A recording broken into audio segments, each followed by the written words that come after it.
اعوذ باللہ من الشیطان الرجیم بسم اللہ الرحمن الرحیم اللہم صلی علی محمد و آل محمد۔ میرے تمام سننے اور دیکھنے والے مومنین اور مومنات کو میری طرف سے میرے چینل ناطق قرآن کی جانب سے السلام علیکم۔ جب بھی کسی کو کوئی مسئلہ درپیش ہو، کوئی دعا قبول نہ ہو رہی ہو، کوئی پریشانی ہو، کوئی معاملہ امتحان کا ہو، کسی بھی قسم کا مسئلہ ہے، اس کی قبولیت کے لیے ایک عمل آج آپ کے سامنے پیش کروں گا۔ اس عمل کو کیا جائے،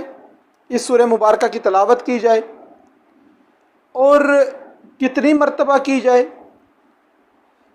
یہاں پہ جو روایتوں میں ملتا ہے، یہ کہا گیا ہے کہ اس سورہ کو کثرت کے ساتھ تلاوت کیا جائے۔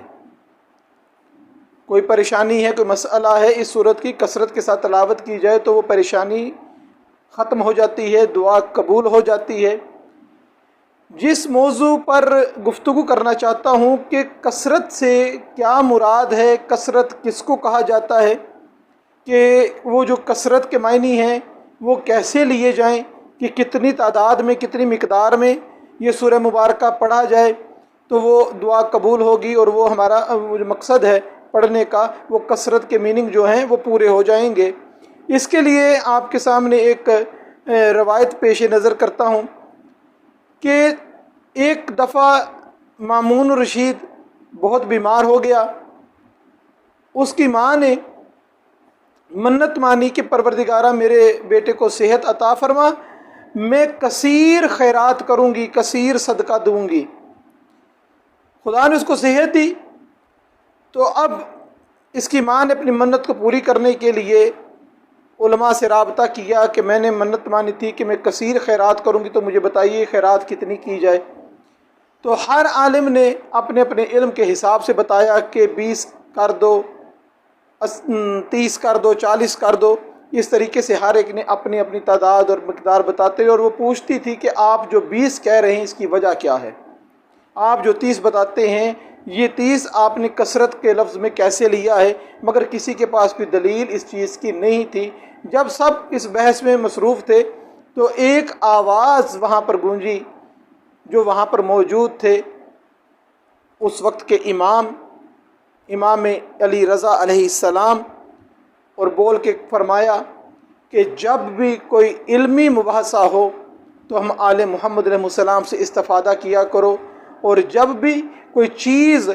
قرآن کے حوالے سے یا اسلام کے حوالے سے سمجھ نہ آ رہی ہو تو اس وقت ہم اہل بیت سے رابطہ کرو، اور اس وقت کی حجت آپ کے سامنے امام علی رضا موجود ہے، اس کو پوچھو جو مسئلہ حل نہیں ہوتا۔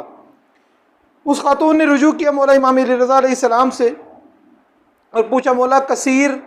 خیرات کرنی ہے تو کیسے کروں؟ تو مولا نے فرمایا کہ آپ 80 کے عدد کے حساب سے خیرات کر دو۔ اب وہ خاتون جیسے سب کو پوچھتی تھی، اس نے مولا سے بھی پوچھا مولا اس 80 کی دلیل کیا ہے؟ تو اس وقت مولا امام علی رضا علیہ السلام نے قرآن کا حوالہ دیتے ہوئے ارشاد فرمایا کہ پروردگار ارشاد فرماتا ہے